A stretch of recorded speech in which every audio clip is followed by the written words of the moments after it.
అతీతంగా చెప్తున్నాను. సో రాజకీయ పార్టీలు కూడా సహేతుకమైన కారణాలతో ఉద్యమాలు చేయడం అనేది ఈ మధ్య మనకు చూడలేదు. గతంలో కమ్యూనిస్టులు ఉన్నప్పుడు పెట్రోల్ రేటు పావలా పెరిగితే రోడ్లన్నీ ఎర్ర జెండాలతో నిండిపోయాయి. కానీ ఈరోజు ప్రొటెస్ట్ చేయడానికి కూడా కనీసం రాజకీయ పార్టీలు ముందుకు రాలేదు. అంటే కమ్యూనిస్టులు మనకు జనజీవనానికి దూరం అయిపోవడం, అదే కమ్యూనిస్టుల జాడ మనకు లేకపోవడం, లేదా కమ్యూనిస్టులు మిగతా రాజకీయ పార్టీల్లో మమేకం అయిపోవడం కూడా దీనికి ఒక కారణంగా మనం చెప్పచ్చు. రెండోది మీరు చెప్పారు, ఒకటి వైద్య గురించి చెప్పారు, రెండోది విద్య కూడా. అంటే మౌలిక అవసరాలు కూడా ప్రభుత్వాలు తీర్చలేని పరిస్థితుల్లో ఉండి మన అభివృద్ధి మాట చెప్పుకుంటున్నాం. ఇవన్నీ సొంత ఖర్చులతో సొంత ఆదాయాలతో తీర్చుకుంటూ ప్రజలు మరింత ఆర్థిక సంక్షోభంలో కూలిపోతున్నారు.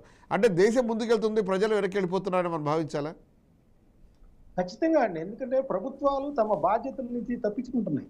విద్య, వైద్యం విషయంలో, సంక్షేమం విషయంలో వాళ్ళు ఫ్రీబీస్ ఇస్తున్నారు. కానీ ఆ ఫ్రీబీస్ వాళ్ళ ఓట్ల కోసం, ఓట్ల రాజకీయాల కోసం ఇస్తున్నారు. కానీ ఏదైతే ప్రజలకు అవసరమో అట్లా ఇవ్వట్లేదు. ఆటో వాడికి 10,000 ఇస్తే ఏమైందండి? వాళ్ళ పిల్లలు స్కూల్కి వెళ్తే మనం ఇచ్చే తల్లికి వందనం కావచ్చు, ఇంకోటి 15,000 కాదు, వాడు 50,000-60,000 అవుతుంది. గవర్నమెంట్ స్కూల్కి వెళ్దామంటే దానికి సంబంధించి మౌలిక సదుపాయాలు అక్కడ ఉండట్లేదు. ఆరోగ్యశ్రీ తప్పితే వేరే విధంగా ఆపరేషన్ చేసే పరిస్థితి లేదు. ఒక చెయ్యి ఇరిగింది అనుకోండి, పొరపాటు ఈ ట్రాఫిక్ నిబంధనలు సరిగా లేకపోవటం, సిబ్బంది లేని వల్ల వాడేదో రోడ్డు ప్రమాదానికి గురై రోడ్లు సరిగా లేకపోక రోడ్డు ప్రమాదానికి గురైతే వాడు చెయ్యి ఇరిగిందంటే వాడు అవుతే ఇక 1,00,000-2 లక్షలు అవుతుంది. దాన్ని అడ్డుకట్ట వేసే వాళ్ళు కూడా లేడు, ఎవరు గవర్నమెంట్ లో నియంత్రించలేకపోతున్నారు.